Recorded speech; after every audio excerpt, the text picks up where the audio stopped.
Capítulo 25. Juramentos. Da sala da torre do palácio que eu havia tomado como meu, eu podia ver o anel de fumaça que ainda cercava a cidade.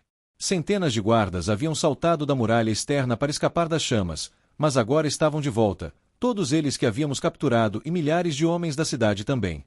O fogo havia se espalhado para a cidade baixa, varrendo-a como uma inundação. A maioria dos habitantes parecia ter escapado, mas aqueles lantãs lá fora, agora usando nossas correntes, lutaram para impedir que as chamas se espalhassem para a cidade alta. Havia incêndios dentro da muralha interna, pequenos incêndios na maioria, facilmente controlados, mas um deles estava além de qualquer possibilidade de combate. Das janelas de cada um dos 100 níveis das torres de Caal, chamas rugiam como se fossem enormes fornalhas. Ninguém conseguia se aproximar delas. Milhares trabalhavam transportando água para as proximidades das torres, não para as torres, mas para molhar os prédios ao redor, a fim de impedir que o fogo se alastrasse. Orne entrou resmungando para si mesmo. Olhei para ele com severidade, e ele balançou a cabeça. Reviramos todos os lugares grandes o suficiente para esconder um homem, meu senhor. Interrogamos todos os guardas e todos os outros que conseguimos. Nada, meu senhor. Eles não sabem nada sobre Lord Harald. Mayra largou o vinho. Eu te disse isso, suspirou. Se você vai começar a não acreditar em mim. Não é isso, eu disse. É só que eles podem ter usado um feitiço para escondê-lo. Ou podem ter obscurecido a presença dele. Eu não podia correr o risco, Mayra. Ela sorriu e tocou meu braço. Por algum motivo, isso me fez sentir melhor. O resto, Orne.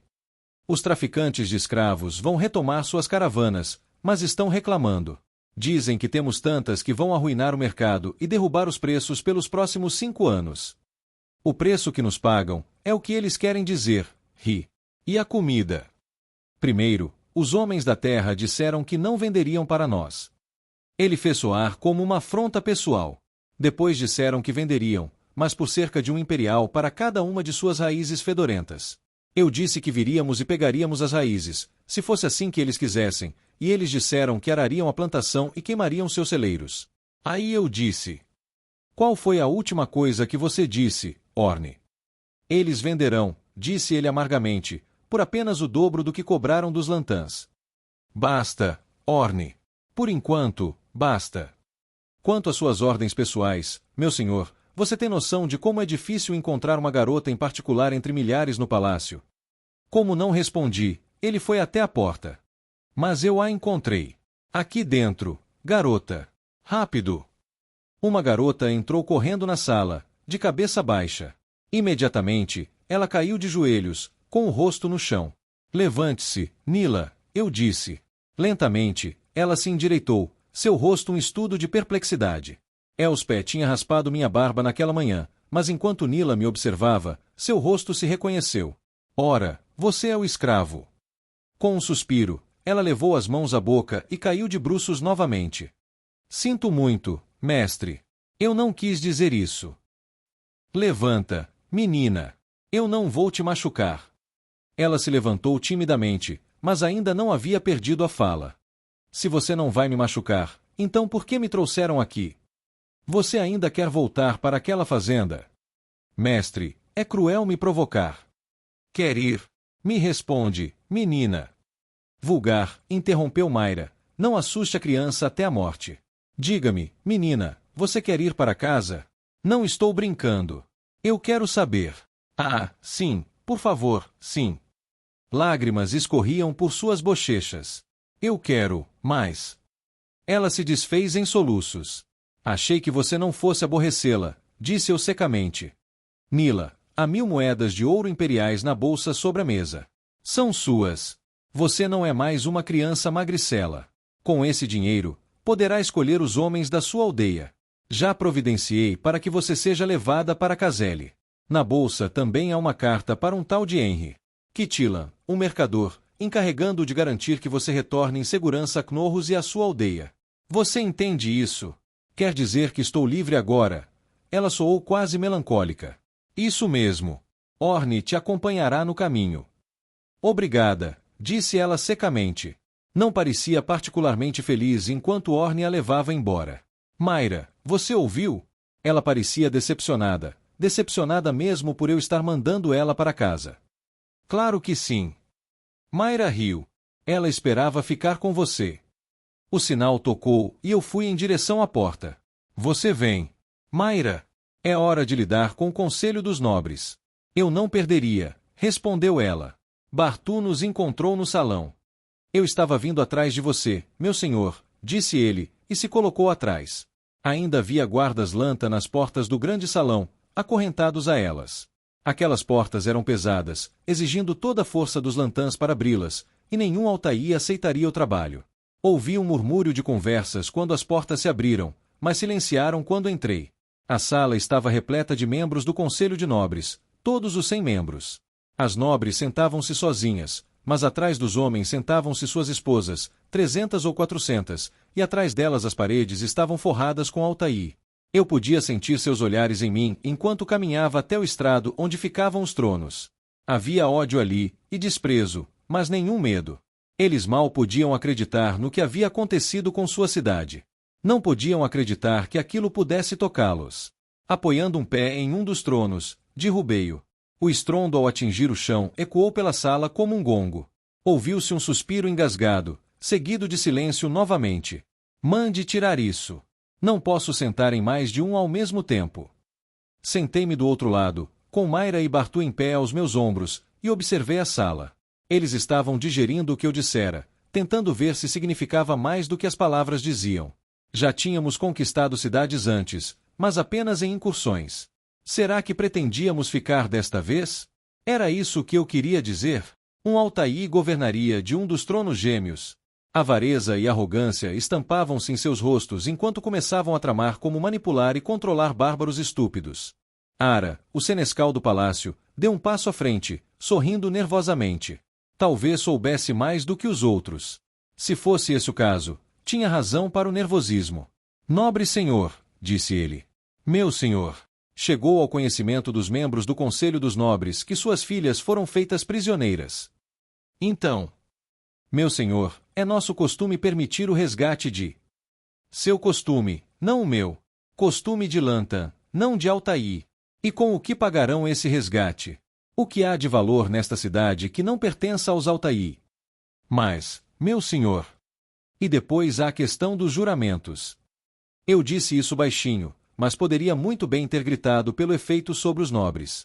Sonhos de poder foram substituídos por rostos pálidos e pálidos. Finalmente, eles conheceram o medo. O suor escorria pelo rosto de Ara.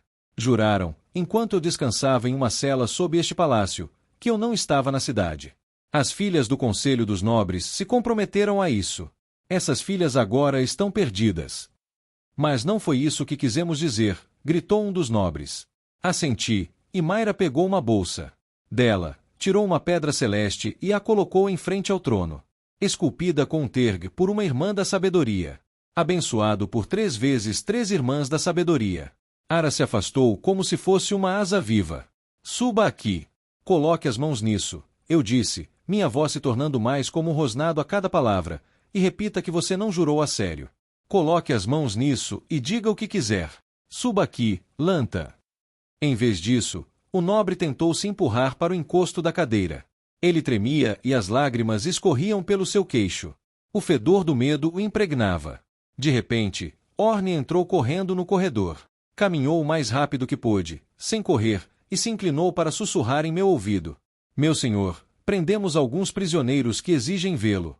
Pelo menos um, acho que o senhor deveria ver. Ele fechou a boca num estalo, como se tivesse começado a dizer algo e mudado de ideia. Se você acha que eu deveria, eu disse, e ele acenou para um homem na porta. Mais uma vez, elas se abriram lentamente, e Eileen entrou. Eu soube imediatamente que era ela. Como? Eu não sabia dizer, mas eu sabia. Seus cabelos loiro-prateados estavam presos no alto da cabeça, presos com grampos cobertos de pedras de fogo. Um colar pesado e pulseiras largas pareciam ser de esmeralda sólida, e seu manto era pesadamente brocado e coberto de pedras de fogo e nevadas claras. Ela se moveu em minha direção com tanta majestade como se ainda reinasse ali, e o resto de nós fosse apenas visitantes. 6 passos à minha frente, ela parou.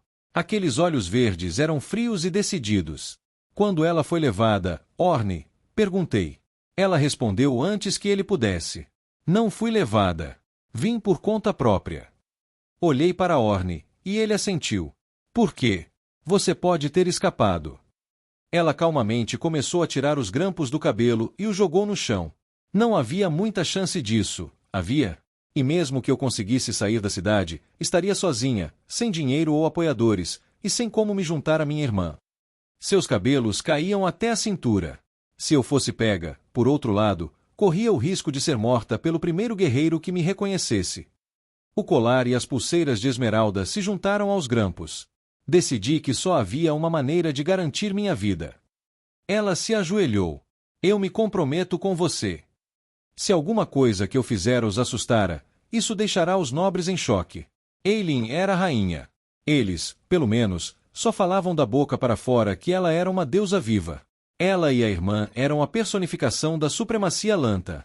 Eles não conseguiam acreditar que ela se renderia docilmente, e eu também não. Isso é só um truque para preservar sua vida, eu disse. Você acha que isso vai te manter com a cabeça no lugar? Eu acho que sim. Vai me manter vivo até que meu exército possa me resgatar, disso tenho certeza.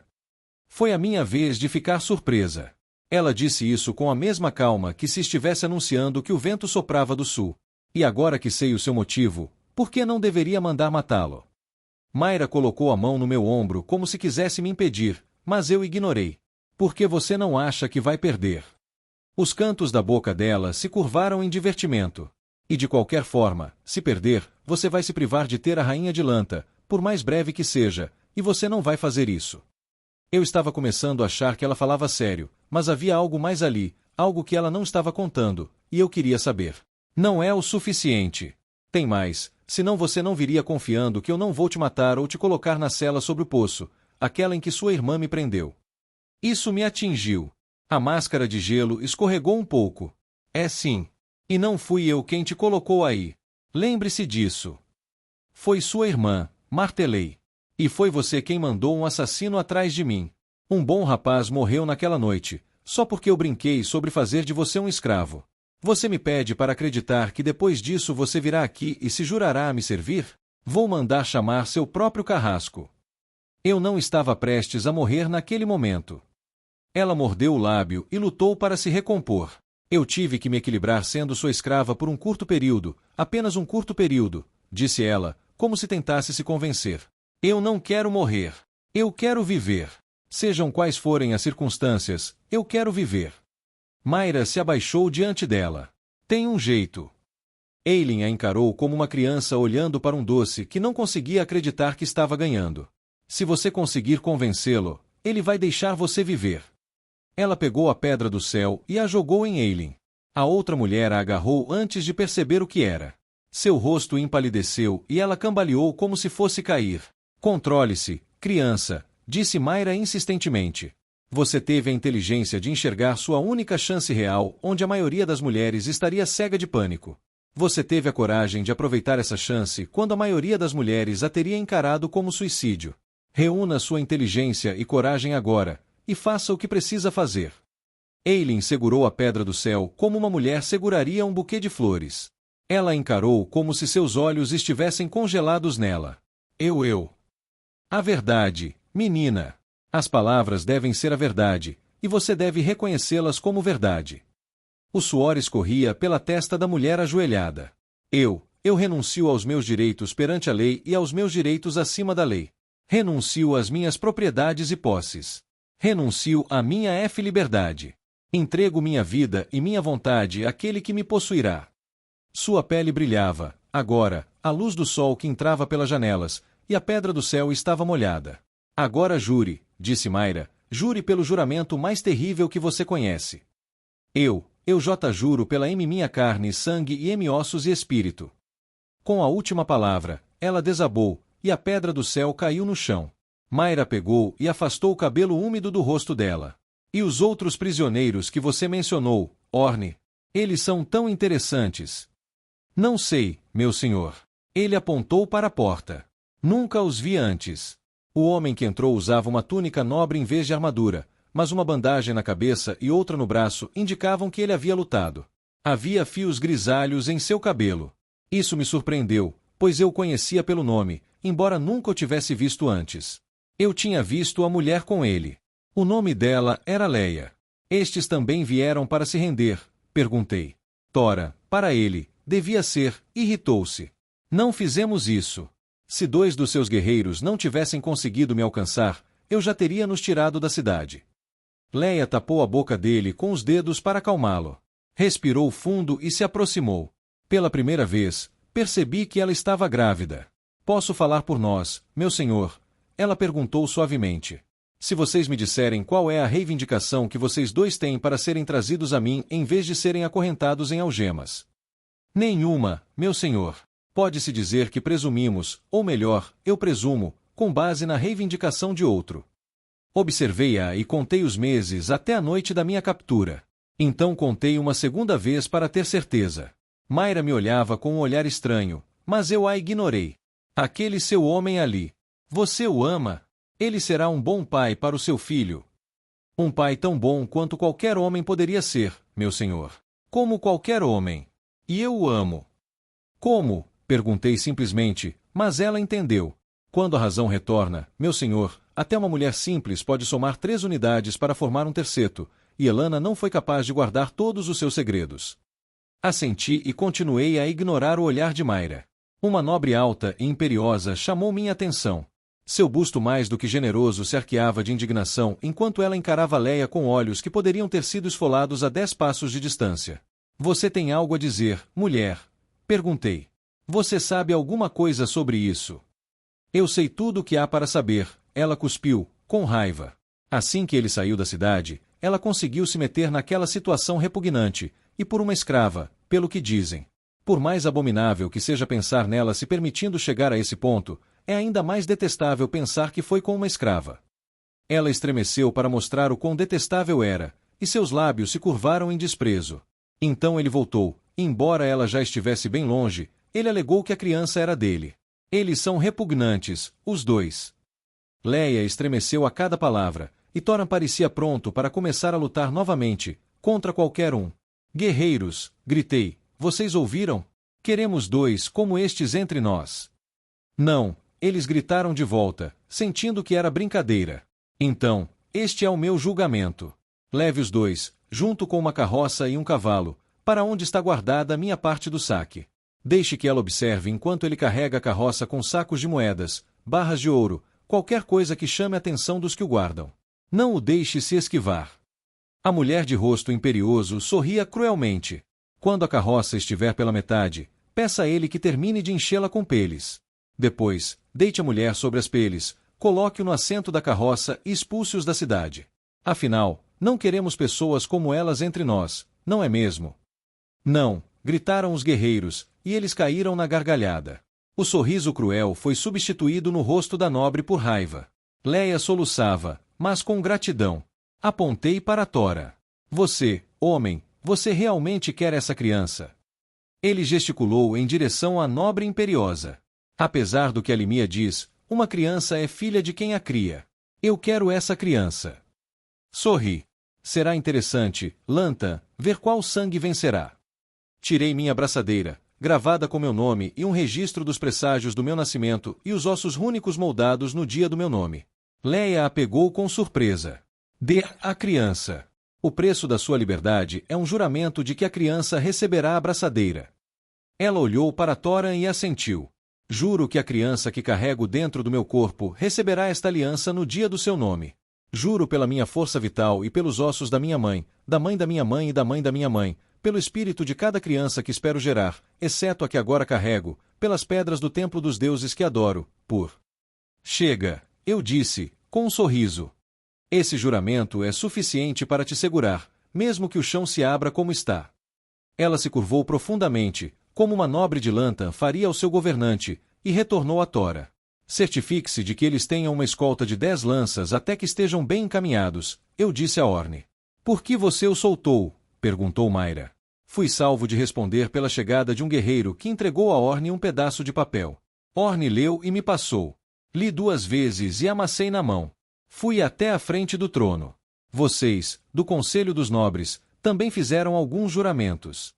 Nossa conversa sobre eles foi interrompida, mas não esquecida. Vocês juraram pelos pregos das portas do seu templo. Neste instante, Aqueles que um dia foram cidadãos da sua cidade estão arrancando esses pregos e derrubando os templos até que nenhuma pedra sobreponha a outra e as imagens dos seus deuses sejam reduzidas a pó. Vocês juraram pelos ossos dos seus pais, e se eu pudesse encontrá-los, eu os moeria até virar pó também, e os despejaria nas fossas da cidade. Mas não consigo encontrar os ossos deles, então vocês terão que servir. Levem-nos. E eu me dirigi à porta. Num instante, a sala parecia um lisir entre as galinhas topa. Os nobres foram deixados inconscientes por golpes de coronhadas. Minha mente já estava longe do grande salão, no entanto. O Altíssimo havia chegado.